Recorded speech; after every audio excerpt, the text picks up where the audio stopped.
அங்க தேசத்திலே கர்ண மகாராஜா வாரி வாரி கொடுக்கிறார் என்று கேள்விப்பட்டு நாட்டுக்கு சென்றேனா அவர் நாட்டிலே இல்லை, குருச்சேத்திரத்தில் இருக்கான்னு தெரிவித்தார்கள். இங்கு வந்து பார்த்தால் மரணப்படுக்குவாய் இருக்கிறீர்களே, ஒட்டின போது பொழுது வேண்டும் ஐயனே.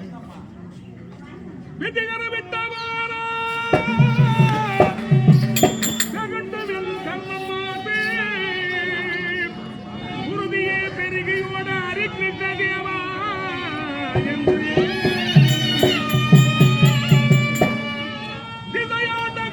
ராஜா திகழ்த்தமே முகமும் போட்டு பிழகாதரத்தில் பிராண வேதனையால் சாகின்றேன்.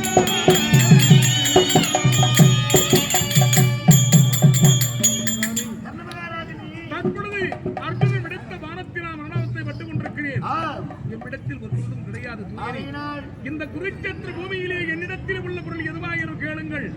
தடையின்றி தருகின்ற இல்லாத பொருளை கேட்டு கடைசி நேரத்தில் அவச்சொல்லுக்கு ஆளாக்கி விடாதுங்கள். அப்படியெல்லாம் கேட்க மாட்டேன். இருக்கும் பொருள் எதுவாயிரும் கேளுங்கள் ஐயா. கர்ணமகாராஜனே, ஆதி நாள் முதல் இதுவரைக்கும் நாட்டு மக்களுக்காக நீங்கள் எத்தனை தான தர்மத்தை செய்து வந்தீர்கள்? தானம் என்பது 32 ஆகும் போதும் என்று சொல்லக்கூடிய அன்னதான வளன் என்று நீங்க மீதமுள்ள 31 தான தர்மத்தை அல்லவா நிலைநாட்டி வந்திருக்கிறீர்கள் சுவாமி. அந்த 31 தானத்தையே எனக்கு தானமாக தாரை வார்த்து கொடுத்தால் அதையே போது கர்ணமகாராஜனே. கண்ணியனானியன் சுவாமி, இல்லாத பொருளை கேட்டு இந்த கர்ணனை எங்கே கடைசி நேரத்தில் வழிக்காலாக்கி விடுவீர்களோ என்று பார்த்தேன். ஆதிமுதல் இதனால் நான் செய்த 31 தான தர்மத்தை அல்லவா தாரை வார்த்து தரும்படியாக கேட்டிருப்பேன். நான் இருப்பது குருச்சேத்திர பூமியாயிற்றே. தாரை வார்த்து தருவதற்குண்டான பொருள் என்பிடத்தில் என்ன இருக்கிறது சுவாமி? கர்ணமகாராஜி, நான் வருகின்ற போது நெருவையில் ஒரு புண்ணியாத்திரத்தை சென்று வந்தேன். அதிலே இருந்து கொண்டு வந்த பொருளிலே எண்ணத்தில் என்ன இருக்கிறது, தர்மம் இருக்கிறது, செப்பு காசு இருக்கிறது. இதையெல்லாம் வைத்து தார வைக்க வேண்டும் என்றால் குருச்சேத்திர பூமியிலே ஜலம்தான் இல்லை. கர்ணமகாராஜியே, இதோ பார்த்தீர்களா, அர்ஜுனனானவன் அநேக கணைகள் எடுத்திருக்கிறான். குண்டிகைக்கினாலாக இருக்கும் ஒரு கணையை சக்கினால் புரிஞ்சு எடுத்திருக்கிற உதிரம் பெறும். அந்த உதிரத்தையே ஜலமாக நினைத்து எனக்கு தாரை வார்த்து கொடுத்தால் அதுவே போது. கடகல உதிரத்தை கண்டால் காதவழி ஓடுவார்கள், பிராமணர்கள் உரைப்பார்கள். ஆனால் எனக்கு நீ தண்ணீர் இல்லையே ஆயினும் செந்நீரால் தாரை வார்த்து விடும் என்று கேட்க உன்னுடைய மனம் போல அர்ஜுனை எழுதிருக்கு ஒரு கணையசைக்கு அதிலே குந்தி என்று சொல்லக்கூடிய உதிரம் விருட்டு வரும் அந்த செந்நீரால் உனக்கு தாரை வார்த்தை தருகிறேன் சுவாமி. வேளாமாரை சுவாமி.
அன்பார்ந்த சான்றோர்களே, பெரியோர்களே, சிறியோர்களே, குழந்தைகளே, ஆண்டவனே சென்று கண்ணனிட்ட ஜலம்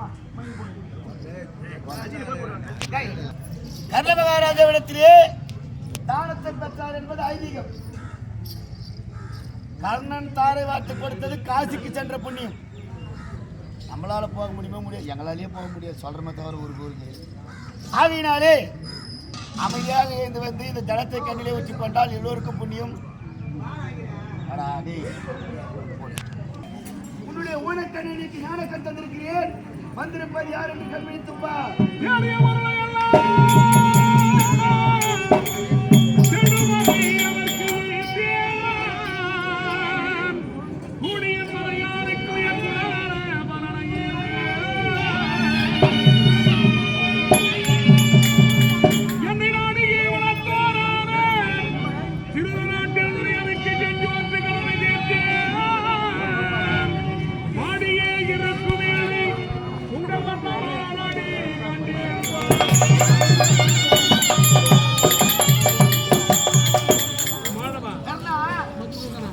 யாதவா ஜனார்த்தனா, இப்பொழுதுதான் உனக்கு என் மீது கருணை பிறந்ததா?